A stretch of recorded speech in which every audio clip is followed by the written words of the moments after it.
Yo, this is a little interview I'm doing during lockdown quarantine about the history of our cats. Just because, I haven't really done an interview about our cats. I've done a music video, which was Kitty Cat, but I haven't actually done an interview sort of chat. So let's get started, alright? This is a history of cats in our family. Okay, from 1974 to 1980 something, we had a cat called Mookie, named after MACAU, which was basically where my parents found him and all that. And this is all before I was born, before my brother was born. So we kind of came into the world having these two cats. Now, he ran away in North Germany at one point, which was really sad. It was our first kind of loss, I was probably 8 or whatever, and we grew up with these cats and stuff like that, so it was really sad to see one like disappear and never come back. It was our first sort of introduction to loss in a way, and we were kind of back and forth there. We didn't live there permanently, so we had to go, and then he was gone. We tried to find him, we reported the local police station, all that, but it's a small town with old people, they don't really care, nothing really happened. Anyways, let's get to the other cat, which lasts a bit longer. That was Che, and he was named after Che Guevara, a very famous rebel, in Cuban history, if you aren't aware. So my mom's always picked these names that kind of led, like, these rebel fighters, freedom fighters, important sort of names in the world of, like, politics and history. So anyway, so Che was born around 1971, so he's a bit older than Mookie, and he went to about 92, and he actually spent his last few years in Germany with our grandma, so we were kind of back and forth Germany, and then we went to Indonesia, and then back to Germany, and at that point he was pretty much, he was gone. So I kind of remember the first time that he was sort of in his, coming out of the operation. He had like his little, what do you call it, the anesthetic, and he was sort of lifting up his head and all that, and he wasn't dead at that point. He was having surgery for, I think, kidney stones, but that's what killed him in the end, and it was really sad sort of seeing him wake up, so every time be like, Che, Che, and he would pass out again, like, yeah. Anyway, so that's Che, so that was the longest cat that I had as a child. Yeah, that was, basically 12 years of my life, pretty much, at least like 10 anyway, that we spent with him. And he was a wise old cat, he was pretty cool, pretty chilled, even if I was like a crazy little kid running around, basically Mookie had to chase around the house, and he was a bit skittish anyway, but she just like didn't care. I'd try and grab me, just like walk off, so he's a pretty cool cat. Now let's get to Indonesia. So we're in Indonesia like roughly about 5 years, from like 90 to 95, and 91 really to 95. And so the first year we were actually staying in a hotel in the Hilton, so we didn't have our residence yet, we didn't have our estate block, we kind of lived in the mansion in a little cul-de-sac and all that stuff with other bankers and their families, and we had a cat called Manis there, and Manis was basically, like, that means sweet or sugar in Indonesian translated, and she was kind of a ginger sort of mixed white, like it's, maybe not too much black, but more a ginger mixed one. And I used to shoot her with the BB gun and laugh when she jumped, and I was a bad kid, I used to torture animals and stuff like that and kill insects. Now I'm like totally reformed, semi-Buddhist, and I don't do that anymore. Now I love animals, I treat my cats with so much respect. They're just like my babies, they're like having an extension of family or kids. Anyway, so I don't really have any pictures of Manis, but let's move on to then when we're in England, in Cobham, Surrey. We had Dela for a bit, so we had him for a couple of years, and that was named after Nelson Mandela, also a freedom fighter, if you didn't realize, in South Africa, played by Morgan Freeman in the film. Anyway, so it's not exactly known when we had him, when he was born and when he disappeared and all that, because we don't really know when he disappeared. It's possible that he ran away and got run over. I did find a black corpse at one point of a cat. I didn't think it looked like him, but it was just a bit weird how it was a black cat around the same time that we lost ours, so you never know. Maybe they ventured out too far and got run over, these things happen. But it was very sad. So he lasted 2 years, but what was even sadder is that we had Zimmy for about 1 year, and Zimmy was a tabby cat, and he was so cute. I love tabbies, and they got so much spunk and just wild in them, and because they're directly related to wildcats. They're the descendants of wildcats. That's how it all comes about, how the genealogy of cats sort of around the world. They're all from Israel originally, from nearby Israel when they domesticated them for the first time. Then they went to Egypt, and then because they're treated like gods and like all such, we treat them like gods. And the saying goes like, they own us, we don't own them, which is really true. Anyway, so Zimmy disappeared under mysterious circumstances. It's possible that he was catnapped. There's a cat coming through the cat flap right now. by a local scientist, like labs, like torturing animals, animal testing stuff. We don't know. It was illegal and it got busted, and then we never went to claim him. You know, they said like we have animals here, so if you lost one, then come by. But we just couldn't. Oh no, the cat's fucked up the green screen probably. Oh god, that's a tabby cat right there. So there you go. Anyways, let's move on from Timmy. You know, probably see that pose that he had. That was really sweet. Now to MIETZI. So MIETZI was a black cat along with MIETZI. There were two siblings from Ushi, who's a family friend, and sadly he disappeared as well, or he basically ran away and then he got run over, but he disappeared, and I didn't find him. My dad sort of got a call from someone who found him, and then they tried to rescue him and save his life, but it was too late at that point, which is really sad. But so they're part of, there's another cat, that's Whiskas down there. Don't make noise, Whiskas. So yeah, so MIETZI and MIETZI, they were sisters, and they kind of like grew up together, and they were so cute. I'll show you some kitten pictures. I won't show you too much of the grown-up pictures because I've already done those in other videos, like the MIETZI RP video.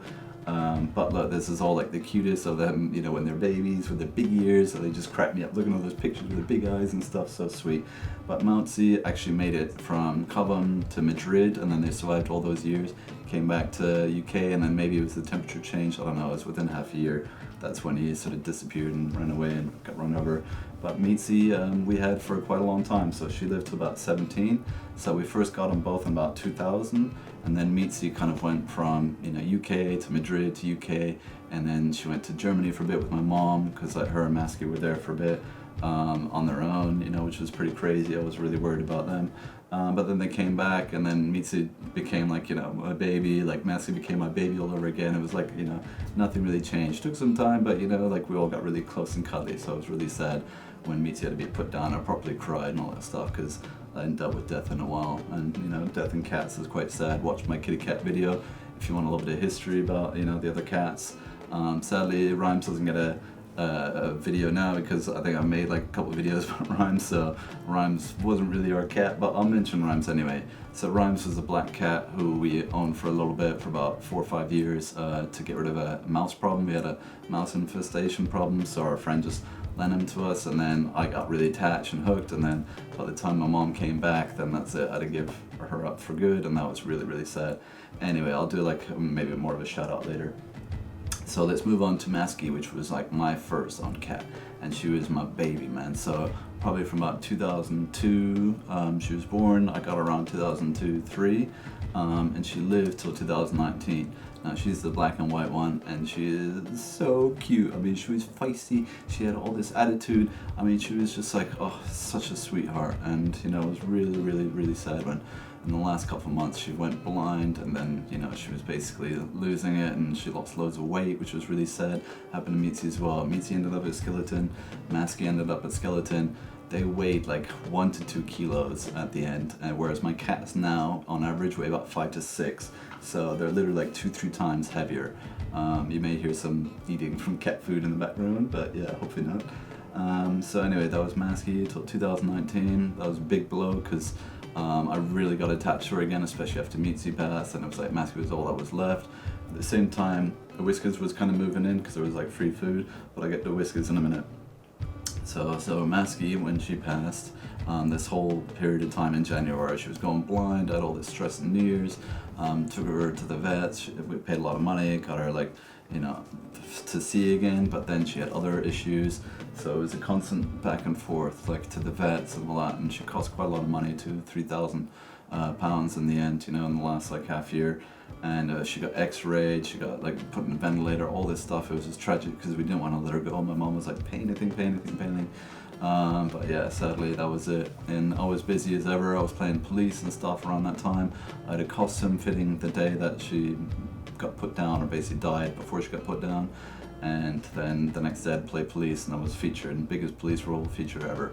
But you know, my head was like somewhere else the whole time. So anyway, let's get to Whiskas, because Whiskas is still here, and Whiskas is like the biggest cat we've ever had.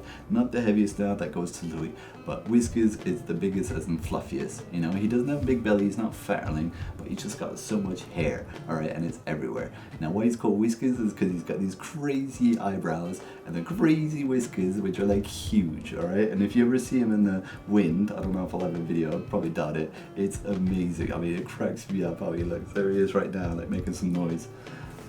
But yeah, so it was about 2016-ish, you know, 2015, it's like when my mom came back with the cats and all that, she came back in the end. I had to give up Rhymes, and then Whiskas was sort of like there on the sidelines waiting, so he was number 3, and then MIETZI went, so he was number 2, then MACAU went, and then he was number 1. And then now, it brings us to today. Now we've got 4 cats, alright? We've never had 4 cats in our life. We've had 3 at the most. Usually 2 is our average, but now we've got 4. And how this has come about is that my neighbors have passed away. So I basically got one of their cats. She had like 10 to 12 inside. I never even knew about. I only knew about 2 of them. You know, never saw the ones inside. And then there is 2 outside that I used to kind of like, you know, see a lot, you know, crawling around, all that stuff. So one got taken away, rehomed, and then the other one sort of still hung around. They couldn't really find a home because she's like a street cat, just like the other one, a little black nose. And now we've got this mixed race, all right? So mixed race, aka MIETZI, my mom calls her Multi, is one of our new favorites just because she's so soft. Now she gets bullied by all the other cats and it really sucks her life, whatever. I've taken her in, you know, she had nowhere to go really. There was no more neighbors' food, the neighbors have changed, you know, they don't love cats because they crap in their garden. But that's it. So you got like Louis, which was the dead cat, you know, from next door. Then you got Whiskas, which I've already explained his history. Then you got MIETZI, you know, mixed race, Multi, whatever. And then Hissy. So Hissy is our new fat tabby cat, alright? So we had Simi way back when he was quite slender, he was still quite young, you know, but now we've got a mature lady, so she's over 10 now, I've been told by the vets.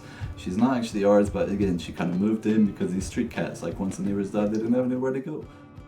Right, so hopefully we got like a bit of mention. There's Louis, Hissy, real name Sparky, by the way. Then we got MIETZI, mixed race, Multi, and Whiskas, of course, and they all kind of came about last year where they all became like a unit, and they're all sort of, they kind of get along most of the time, but you know, they still have their spats, and Hissy's Hissy for a reason, you know, Sparky whatever, more Hissy. But yeah, so shout outs, so I gotta shout out Rhymes, of course, because Rhymes was my baby for 5 years. I loved her, she was a black cat, and oh man, she was so sweet and gorgeous and cute eyes, and really like a lovely cat. But yeah, then another one I have to say is Ippy, who's a new cat in the block, alright? Skinny Legs, aka Brico beat Brian and his girlfriend Basha. They got this cute little kitten, it's a marmalade one. Oh my god, he's so cute. I brought him for myself, but you know, I got 4 grown cats here and that's enough mouths to feed. So Ippy, I don't know, he keeps wanting to bring him by, but I don't know how it's gonna work, man. We got 2 girls, 2 boys, they're all like a bit confrontational. It's not the biggest space here, you know, it's a flat or whatever, and they all have to kind of like sleep on my bed and walk past each other, so there is some kind of but yeah, that's pretty much it for the cat interview. Okay, hope you learned something about the cat history of the Atkins family. Okay, booyah, kitty cat, oh yeah. Call it love, call it what you like.